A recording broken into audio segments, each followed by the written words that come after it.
Verdin Sports Show. Got my guy G in the cut. G, we got good Wi-Fi. Cox Wi-Fi is not hating on us today. Come on, bro. We're back like nothing happened. How you doing, bro? Thankful for the little things. That's it. Gotta be appreciative this Can't take Friday morning. Wi-Fi for granted. You can't take nothing for granted. No, you can't take a top 10 defense for granted either in Baton Rouge. Come on, man. We got some rumors to unpack here this morning. You got Blake Baker potentially getting a new job. I'm gonna ask you what's gonna follow suit. We'll talk college football playoff rankings, and then tomorrow, conference championships. You got SEC title game, Big Ten title game, all kind of titles on the line. Let's start with the big topic, the first one on the agenda. Our guy Blake Baker. So we've been talking about it for a week. It came out, I would say yesterday, that Tulane would put him as their top choice. Now, there's been a couple of changes I would imagine played into that. Billy Napier got a job at JMU, James Madison University. What conference are they in? Are they in the Sun Belt? Sun Belt, yeah. They're Okay. actually in the Sun Belt Championship against Troy this weekend. Shout out. So 11-1. I want to ask you, do you think Blake was always the top guy, or do you think that that decision played into it? And then I want you to give your thoughts on the Blake Baker situation right now. Yeah, I think Blake was always the top guy. I had been hearing that going back to last year. So I got a question in this regard. Let's say Blake Baker goes to Tulane. It's an hour drive. I think the first thing on everybody's minds, at least on my mind, would be, do you think any LSU staffers are like, all right, cool, let's go follow Blake over here. Let's go find this job. I could definitely see, especially on that defensive side, he has a really good relationship with Kyle Williams, really good relationship with Corey Raymond, really good relationship with Greg Olson, the safeties coach. Yep. So I definitely wouldn't be surprised if he took or tried to get one or two of those guys to follow him to Tulane. Even on the offensive side, him and Cortez Hankton, remember, their sons played flag football together. They was on the same team. Remember he talked about that on the podcast. Yep. I could see him trying to get Cortez to come to Tulane with him. And, Cortez is a Louisiana guy from New Orleans, graduated from St. Aug. Now he doesn't have to uproot his family. He built that big stupid ass house out there in Gonzales. So I know that would be very convenient for him to stay put. Only thing is, Coach Carter, the receiver coach at Tulane right now, he's a St. Aug alum, right? What's the irony of that? Mm-hmm. And from what I've been told, John Summerall is not taking Coach Carter with him, the receiver coach. So that's going to be interesting to see how Blake going to play that out. I would think that he would probably try to keep Cortez with him, but I think Cortez will get a lot of different programs coming at him to try to be the receiver coach for next year. But I do have a strange feeling that Cortez will want to stay at home and stay put in the city. So we'll see. Makes sense. And I guess I never considered the other side of the ball there, but the relationships, it would make sense to keep some continuity in the staff for Blake Baker. But I want to even dive into this side of it, because I made the joke maybe a month ago talking about, oh, they got nice uniforms and it's the little things that are going to be able to attract kids in recruiting.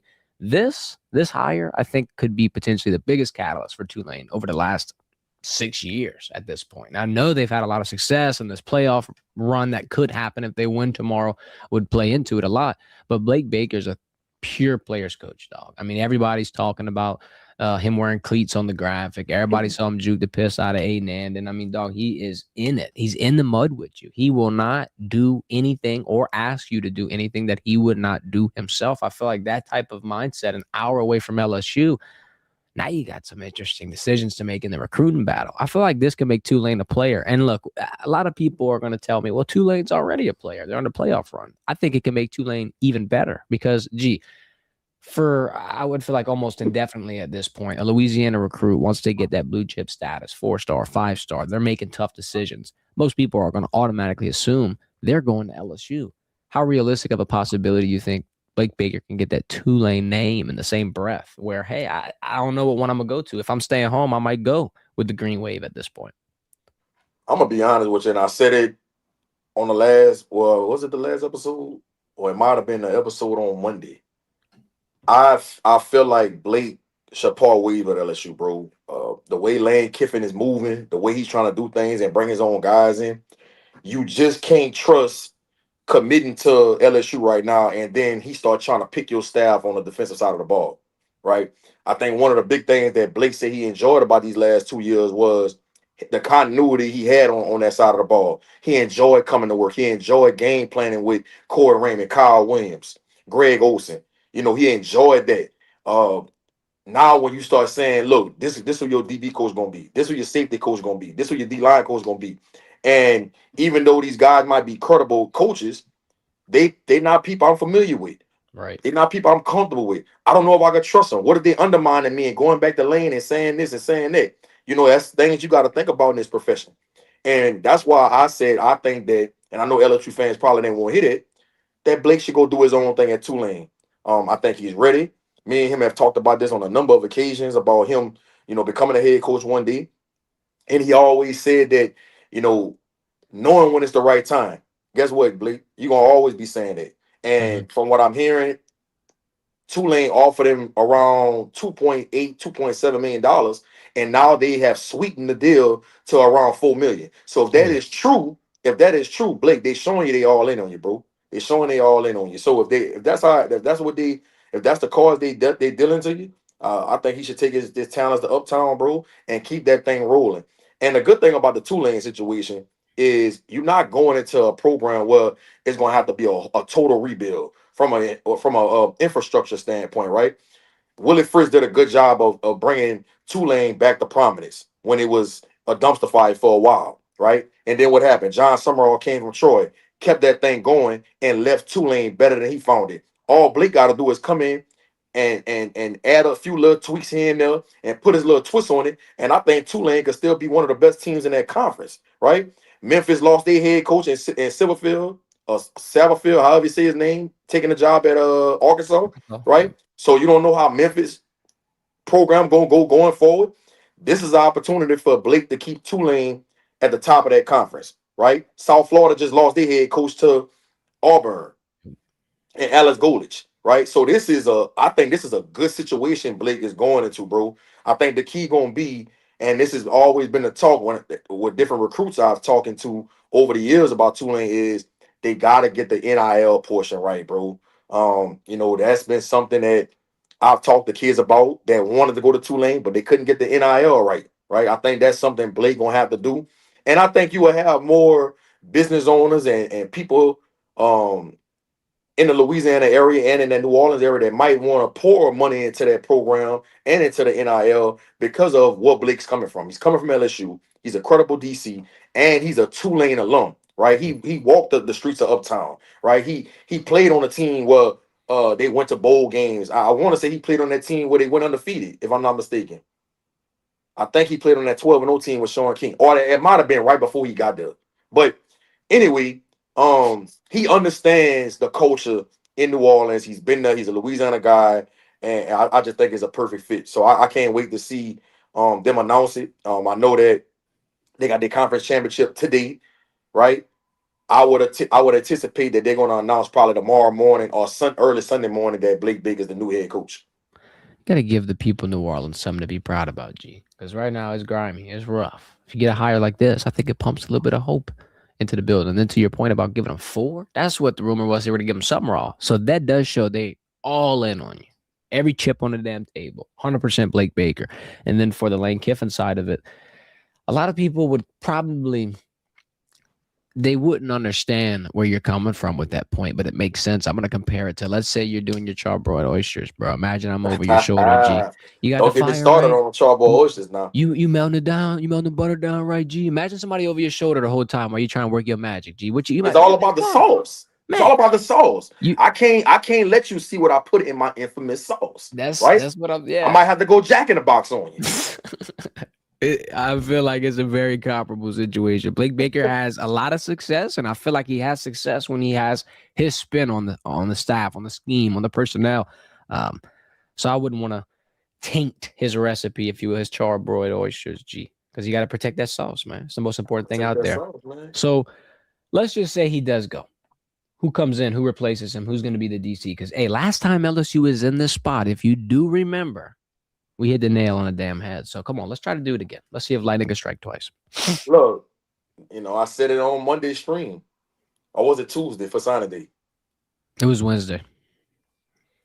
Wednesday, right? Yep. When we were talking about Lamar Brown in signed, right? And he was asking who the D line coach is going to be, and Lane Kiffin kept telling him it's going to be one of the best D line coaches in the country. And what I said Elijah Robinson, the D line coach at and the defensive coordinator at Syracuse, who used to be at A&M, that's somebody that they offered the job to. But will he take the job? That was the question. Or what happened? Mm-hmm. 2 days later, footballscoop.com announces that they've been hearing rumblings that Elijah Robinson has been offered the job by Lane Kiffin. But I'm not credible though. But that's neither here nor there. That's neither here nor there, Jacob. You know what I mean? That's neither here nor there. Who am I? Who am I? But if I had to guess, man, I think that he might give Elijah Robinson the DC job, possibly. I don't know. Um, I know that he's only been a DC. I want to say this is second year at Syracuse being the DC, right? And I know people probably gonna look at Syracuse season and say we're gonna hire this guy as our defensive coordinator, and they was shit water this year, but they just don't have the roster in place over there at Syracuse. They just don't. You know, the Fran Brown, he trying to get that thing turned around. They just don't have the players. So I don't know if that's a fair assessment on Elijah Robinson on how he was as the defensive coordinator. Obviously, if Lane offered him the job, especially as the D line coach, he sees something in him. And I trust Lane's eyes, bro. He gets good coaches, and he damn sure knows how to evaluate talent. Yep. I think somebody that could possibly be offered the job for the defensive coordinator job is uh Blake Gideon. That's the defensive coordinator at Georgia Tech, right? He's a first year DC at Georgia Tech. He was at Texas for like 4 years or 3 or 4 years under Sarkisian, right? But the key is, and this is the key to it, Lane Kiffin hired him as a special teams coach back in 2020 when he first took the job. So there's a connection there.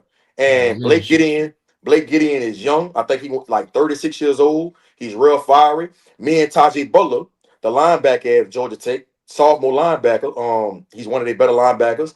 Me and him talk all the time, and he talks about how good of a coach Blake Gideon is and how he's helped his development, right? And how much energy he brings and how he's a player's coach. So, and Tajay Butler is somebody I've been knowing for a while, right? Uh, and I take what he said, especially from a player, and that's in the meeting rooms, in these at practice, right? He's gonna give you a real assessment of who the DC is, and I take that very seriously when a player that's playing for somebody gives you that kind of opinion about a coach, especially a kid that he's not even a starter. He rotates in a lot, he plays a lot, but he's not a starter. That's the people you want to ask and get an opinion from, not somebody that's a starter and getting all the glory, right? So for him to say that, and he's a guy that rotates in, I think that says a lot about Blake getting, and like I said, the connection with Lane Kiffin hiring him in 2020 as a special teams coach.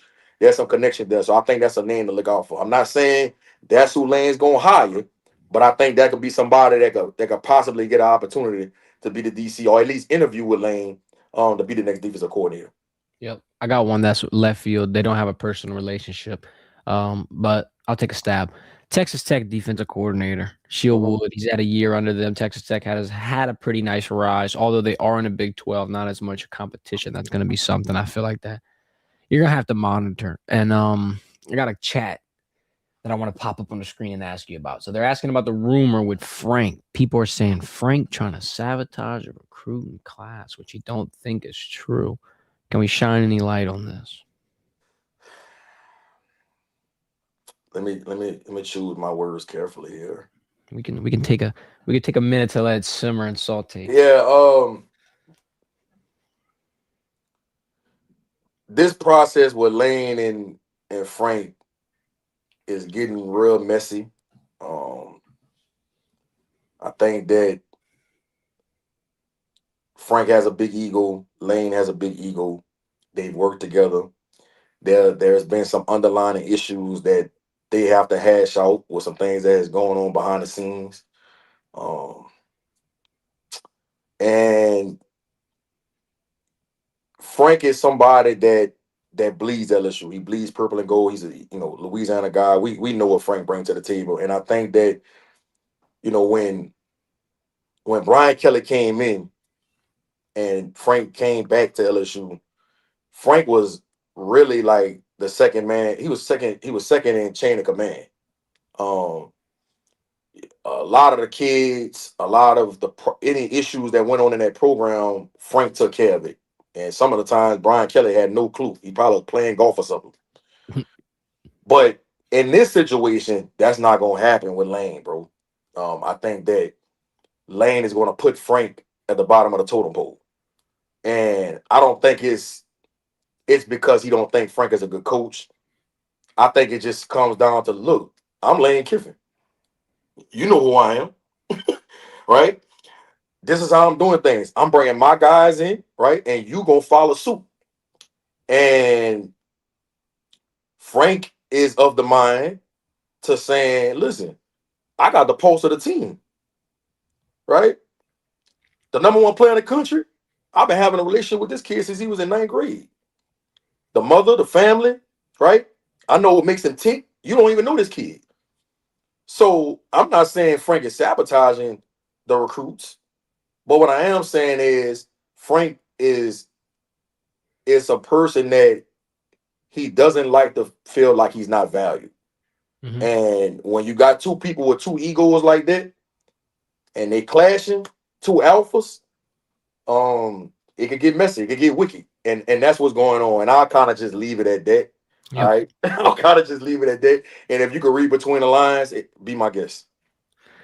I want to bring up something also related to this the Lane Kiffin saga. We got a couple of different wrinkles in it. The first wrinkle, Charlie Weiss, offensive coordinator at LSU, he's going to go back and coach college football playoffs. Some people have been talking about that. Why not Lane? Why not this? I feel like it's an obvious answer, and then I'm going to tie this one into it as well. John Sumrall, like we said with Tulane, he'll get the opportunity to coach today, like you said, potentially the college football playoff. I'll go out And not only that, if they win and they get in the playoff, he said that he's going to continue coaching until they lose.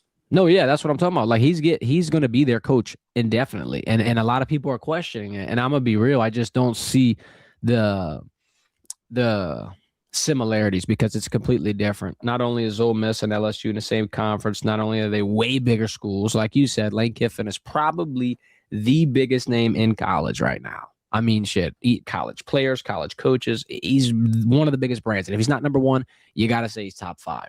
With that being said, there comes a lot of risk. There comes a lot of attention. There comes boosters because people are just thinking it's as simple as you coach and you leave. There's people, like you said, with the pride, with the ego that are going to be like, yeah, I'm not donating no more if you make this decision.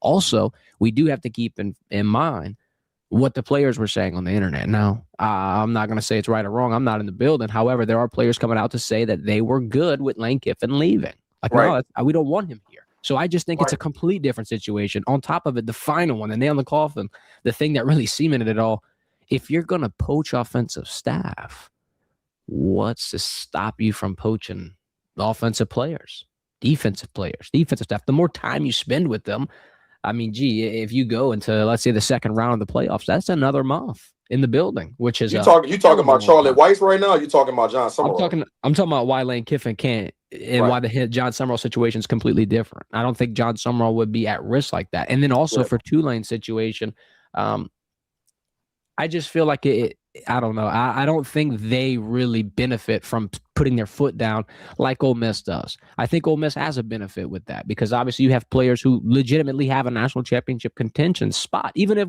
they're not probably going to win, it's enough to where you want to send a message to lay the foundation for the next people that are coming in, the next team, the next year, the Pete Golding era, yada, yada, yada. With Tulane, though, I just don't think it's a bittersweet type deal. I think they expected John Sumrall to do this, and the fact that it happened, not a surprise. It just feels like completely different situations. But I've been seeing people wonder why Sumrall can and Lane can't. It just seemed like it was way too clear. Nah, I agree with everything you're saying. You can't let Lane go coach this team and they're in the same conference. You play these people the following year. It's a conflict of interest. I think that Keith Carter had a decision to make because Lane took so many of the offensive guys. You just gonna let them go into this playoff game without nobody that understands this offense and the play calling? I think that would have been completely unfair for that team, Trinidad Chambliss. They would have got blew out, bro. Oh yeah. They would have got it handed to him. So although you're still at risk because Charlie Weiss could be echoing whatever Lane wants him to tell these kids, at the end of the day, I think Keith Carter still made the right decision. And I think that Lane went about this the wrong way. Keith Carter came out and said that a lot of stuff that Lane Kiffin was saying was lies, right? And what I came and said, Lane is the ultimate finesser. He been finessing going all the way back to his USC, Tennessee days, the Raiders. Like he's the ultimate finesser. And and part of the reason why he's been able to get away with that is because of who his dad is, the late minded Kiffin. One of the best defensive minds in all of football that we could ever think about. And he's had some success and had the best season Ole Miss has ever had. So he's feeling himself right now even more than he's ever before, even before he started doing this, bro. I get why Keith Carter did it. John Summerall, anybody that's comparing the two situations, like Tulane, Florida. Stop. Get some help. Tulane might have one guy on their roster that he will take to Florida with him. Maybe two. Like, you don't have to worry about that. That's why they're going to allow him to coach this whole thing through, right? And John Summerall handled it better than Lane Kiffin handled it. And I think when you talk about John Summerall's and his character, the AD, after he announced that he was going to Florida, he had nothing but good things to say about John Summerall. You could see the disconnect between Keith Carter and Lane Kiffin after he took the job at LSU. You could just see that they weren't on the same page. Then you got players coming out saying something totally different. They talking about all he did is meet with the captains, but he didn't really meet with the team. The captain said they didn't want him to come in the team. It's a shit show. Yep. It's a shit show. And so Lane did what was best for him, and Keith Carter did what's best for Ole Miss. And I hope that for those kids' sake, they are able to make a run, even though Lane Kiffin won't be there. I agree. Let's hop into the chat. Answer this comment real quick. We got Damon asking for an update on Corey Raymond, and I want to add some context to it. Havon Finney, right? Waited to sign for brief second. And it seemed like a similar situation to what you were saying with Lamar. We want to know who's going to be the coach. We want to know the direction. Do you think that something could have been figured out in that regard? Man, bro, this is a chess game that Lane playing right now, bro. Because he knows if he announces that Corey Raymond, Frank Wilson won't be a part of that staff anymore, this could change everything. You can see DJ Pickett in the transfer portal tomorrow, right? Harlem Barrett can say, I'm out of here, right? Lamar Brown can say, I'm signing with Texas. Coming in your first year, Lane know how detrimental that would be. You would instantly get the fan base against you. And you don't want this LSU fan base against you before you even coach a game. So he got to be real strategic on how he handled the situation. I think he's going to ultimately keep Corey Raymond. I really do. I just don't see why would you part ways with Corey Raymond. I know you won't bring your own guys in. I get it. But Lane, you going to go in the next season with nobody on your staff from Louisiana? I think Corey, at this point, from the things that I know that's going on between him and Frank, I think at this point, Corey Raymond has a better chance of coming back next year more than Frank. I hope I'm wrong when I say that. I hope Frank has an opportunity to come back, but it's getting messy. It's getting real messy, bro, and I think it's far from over. The chess game in Baton Rouge. The one unprecedented effect from the hire that I don't think anybody was ready for. Everybody blinded with excitement, with hype, and I get it. Big name. Yeah. But a lot of changes do happen when big names come into town. Yeah. And people can say what they want, bro. Like, you could say, if I took the LSU job, I'm keeping Corey Raymond. I'm keeping Frank Wilson. You could sit there and say that, but you got to think about this. Lane got some loyalty to Kevin Smith. That's the running back coach at Ole Miss. He got some loyalty to him. He went through the fire with him. They built a relationship. They got some rapport.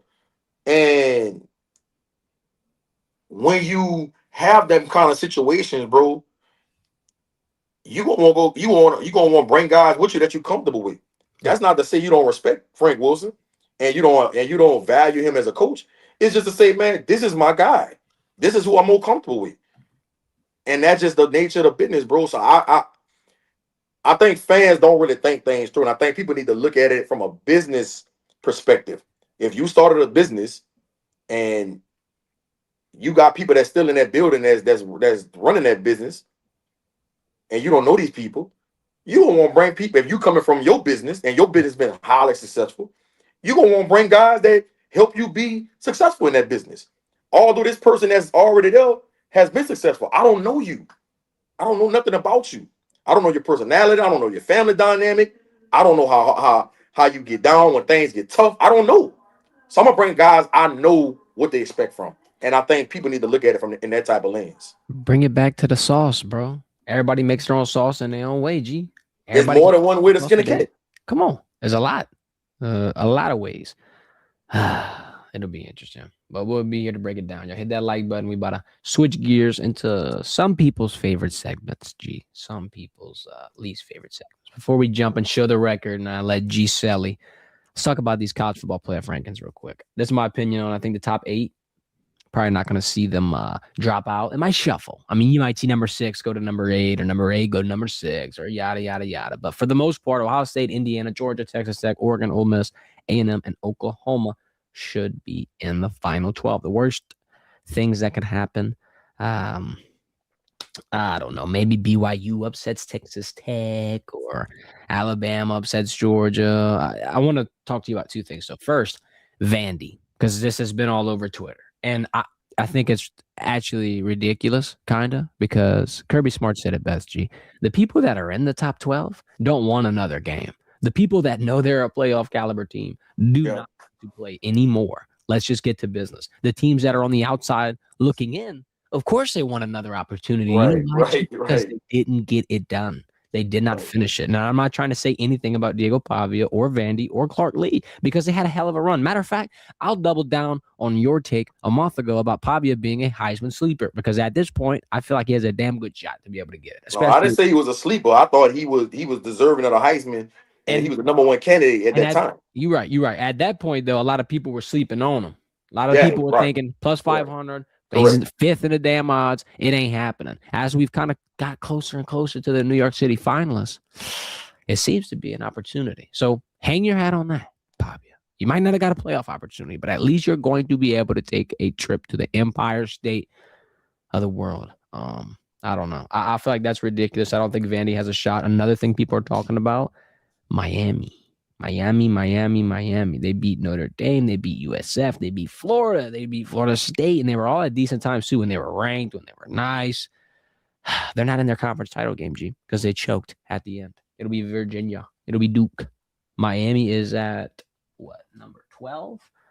What do you think about their spot here? Do you think that they deserve in? Some people are saying, man, well, if Notre Dame's at 10, how the hell can't Miami get in there? And I feel like that, honestly, I'll be real. I could see their point. I could see the Notre Dame scrutiny here, but I'll give you an opportunity to vouch for South Bend.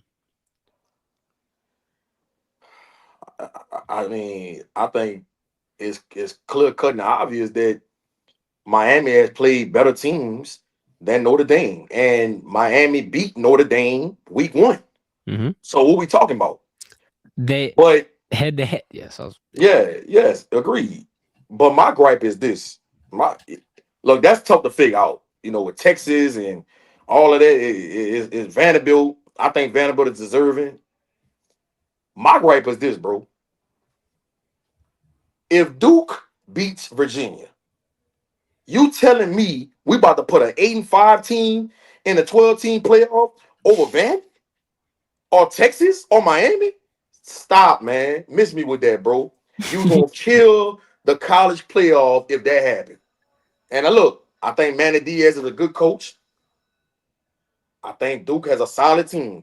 You can't make it make sense that an 8-5 team deserves to be in a 12-team playoff over Vandy, Texas, or Miami. Stop it. That's ridiculous. And I'm going to be real with you. They got a great chance to beat Virginia. They really do. I remember, I feel like, all right, hold up. We're going to have to start with the ACC title game first now. Let me pop this record up. I was going to end it with the ACC title game, but now I'm feeling it. Now I'm feeling the fire. Everybody soak up the records. Come on, basket in all its glory. Let's jump to the end here, guys. Look at the odds. Duke, 4-point dogs. I told G before the stream out my own mouth that I think Virginia should be 10-point favorites. Here's why. There's a 34-17 result this season between these two teams, a 17-point spread. Now, I'm not about to sit here and act like that is the deciding factor because, quite frankly, there's another game, the SEC title game, which will be a rematch, that I could see someone getting comeuppance in. So I'm going to make my words very short and sweet. In this situation, though, like you said, 7-5 Duke. Only reason they're here is because Miami did beaucoup des. Lost to Louisville. Lost one more. I don't know if it was Boston College. I don't remember who it was. They dropped 2 at the end in the ACC, and it was rough. Virginia has Chandler Morris, more experienced quarterback, in my opinion. And when you look at Virginia's schedule, they did knock off Florida State and Louisville. They did beat Bill Belichick, but I don't know if that's really something to be touted. No, stop. Yeah, all right. I don't know. I had to. North Carolina was shit water this year. They are shitty. But Florida State and Louisville impressed me. I'll lean on the side of value here for the people at -180 on Virginia, just because I think -4 was a little bit cheap. But I'll give you an opportunity to vouch for Darian Mensah. Yeah, I'm going with Duke. I think as good as Chandler Morris has been this year for Virginia, I think Manny Diaz has been a defensive-minded coach, and he's going to be able to come up with a great scheme. And them losing to Virginia early in the season by 17, I think that's going to be bulletin board material. I think that's going to be a motivation factor going into this game. And I think Darren Mensah going to have a hell of a game, and I think Duke going to end up getting in the playoffs at 8-5. Man, that's ridiculous, man. Say. Come on, man. Come on, man. Come on, man. I don't want to see that. Bro, I do not want to see that. I do not want to see that. 8-5? Come on. They got to have a loophole in this playoff. Even if you win your conference championship in one of these powerful conferences, 5 losses, man, we got to get this to an at-large person. 5 losses in the ACC too, bro. Not in the SEC. We gotta get this spot to an at-large team that's well deserving. You can't make it make sense if Duke win this game that they deserve to be in the playoff over Vandy, Miami, or Texas. Stop it. I don't care what you tell me. Don't tell me nothing about being no conference champion. I don't care about none of that. They got 5 losses, bro. 5 time. Come on, man. Shout out Booker T, man. Come on, man. Yeah, don't ruin college football, man. Committee, get it right, man. You already messed over Florida State a couple years ago when Jordan Travis got hurt and people was undefeated. I still think they should have had an opportunity to get in the playoff. But look, that's neither here nor there. Get it right. Duke should not get in the playoffs if they win this conference championship at 8-5. I'm sorry. They can't. 5 losses. Can't happen. They about to. They're probably gonna lose by 5 damn touchdowns. We'll see in the playoffs. Jump into the SEC title game. Most important game of the weekend. Yeah, I said it. 3:00 tomorrow. Best conference in college football. I'm going to jump into the philosophy that G just said right here. Georgia lost a close one to Alabama. In between the hedges at that. They weren't on the road, dog. They didn't have any excuses. Bama had Jam Miller going ham, but he really didn't get all his yardage to the end off one play. Brian Kelly would be lit off something like that. I think that Georgia had – sorry, BK, had to catch it straight. I feel like the Bulldogs got it on both sides, bro. Not only could they slow down Ty Simpson, but Gunnar Stockton. Come on, man. I got to put some respect on his name. I like Kirby Smart. I like that program. Listen, I want to say something, and I've got to just – stunt my excitement, G, because I was like, man, I predicted this game. No shit. Think about this. Out of the last 12 conference champions in the SEC, G, 11 of them will be one of these two teams. It wasn't that hard to pick if you think about it. I'm not really that excited no more. Georgia and Bama, the only other team that won an SEC title in the last decade plus 2 years was LSU in 2019. Other than that, brother, it's one of these two teams. So really didn't seem like any other opportunity here. I'll go Georgia 28-17. I like him. Georgia, give me him. I know Bama has been Kirby Smart's kryptonite since he's been a head coach. I just think they tired of hearing the noise. I've been hearing guys in his press conferences asking him, what it is about Bama. Why you guys, when y'all play them, you just can't get it done. And you best believe Kirby Smart gonna be on team for this SEC championship. And he talked about the importance of being an SEC champion, and that's not important anymore. He made a big deal about this. So I think he's he's gonna overemphasize, and he has been overemphasizing to his group all week that we got to take back control of the SEC and we got to be the top dog. Next Saban gone, we can't let Kellen DeBoer come from Washington and be the top dog. I think Georgia get it done, and I think Georgia get it done in convincing fashion. I got them winning 31-14. Okay. Georgia winning 31-14, 31-14. 17-point bomb. All righty. Last game of the slate. The more interesting game. The one that I said probably a month or two ago would end Fernando Mendoza's Heisman run, G. I don't know why I would switch up now.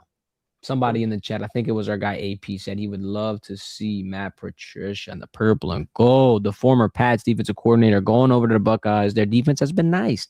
Defense has been really good, G. Points per game allowed. They got dudes, that's why. Numero uno. 100% they got dudes. Ohio State, dudes, those two things will never be separated at all. Look at the points per game allowed. Not even double-digit figures. Look at the total yards per game. Over 400. I mean, turnover differential.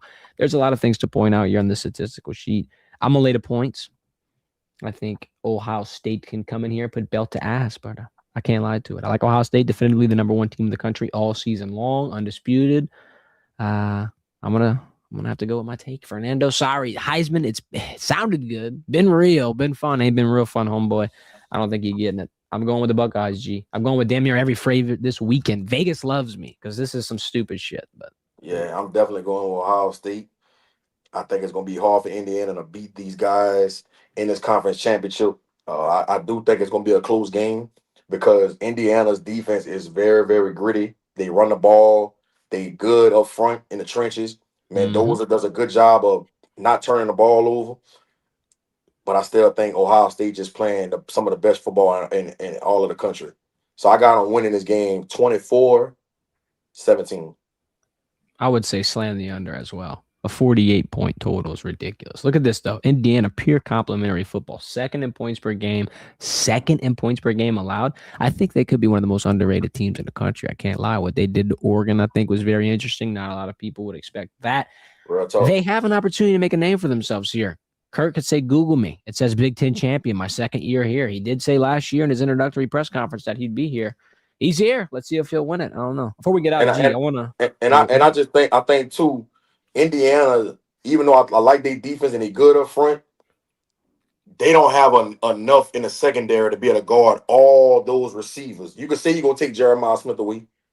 You could say you could take Cornell Tate away, but they still got Enos. They still got Graham. They still got their tight end. They just got too many guys that you picking your poison. Yep. I agree. I want to bring this up since we're talking about betting. I'm sorry, it'll take 5 minutes, but I did see this yesterday. LeBron James, his 10-point per game streak ended. He scored double-digit points in every game for like 2,000 games in a row. Somebody, some unfortunate poor soul yesterday bet $15,000 to win $500 profit on LeBron to score 10 points, and no, he did not get it. And we got DraftKings out here making a mockery of it. Look at the meme that DraftKings posted to respond with him with. Buddy asked DraftKings for a loan. DraftKings said that. No, thank you. Here's what I'm declaring right here. If anybody's listening, which I doubt it, but just for the sheer sake, FanDuel, BetMGM, anybody, go give that man some bonus bets. DraftKings saying they're the king of sports books. This dude just lost $15,000 being a moron, Nimrod, nincompoop, whatever you want to say. It had to be a millionaire that did that, or billionaire. An idiot. Whatever it is, that's ridiculous, G. You might as well light it on fire and put your hands to warm it up, regardless of if you think Big Bron is going to get 10 points. Come on, bro. But I think this is an opportunity for DraftKings to get shit on and for FanDuel to make themselves look good. This is a PR stunt. This is a marketing dream right here, G. What do you think? Throw out a I agree. That's not a bad idea.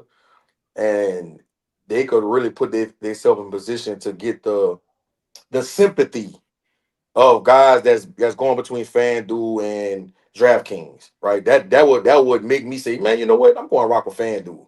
Mm-hmm. These guys got some sympathy, man. These guys got some integrity, man. These guys have a heart. They got a heart. I'm going over to FanDuel. Come on. I'm committed. FanDuel University. I want to say this and speak this into existence just because hypothetically, if they do send him a bonus bet, G, they got to send us one too. I'm going to leave it at that. Appreciate everybody for tuning in. Hit that thumbs up before you walk out of here. Got some good locks tonight. One more. Do you think Tulane wins? I don't. I think North Texas is a better team. I think that you know Tulane has overachieved this year, and that's kudos to John Summerall. We've been talking about it all year. Like, I don't know how he has done this with this roster. Last year's roster was pretty good for considering the conference they in. But this year's roster, man, coming into the year, I was like, bro, I just don't see them winning 5 or 6. I don't see them winning, or I don't see them going to a bowl game. I don't see them winning 6 games or more. That's how I felt coming into the year, but that's just a testament to John Summerall and his staff and how they've been able to get the most out of this team, bro. So I think North Texas winning tonight. Wouldn't that be some shit though? John Summerall takes Tulane to the playoffs before LSU goes back. Oh man, I hope I'm wrong. I hope Summerall get him there. That'd be nice, for Uptown. I'll be paying attention.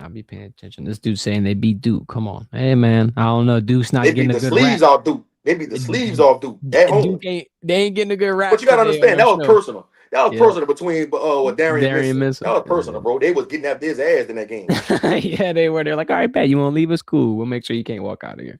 Then it was all dabbing him up after the game. I said, wow. Yeah, it's real. Nice to see you, Darian. Hope you had a good one, big dog.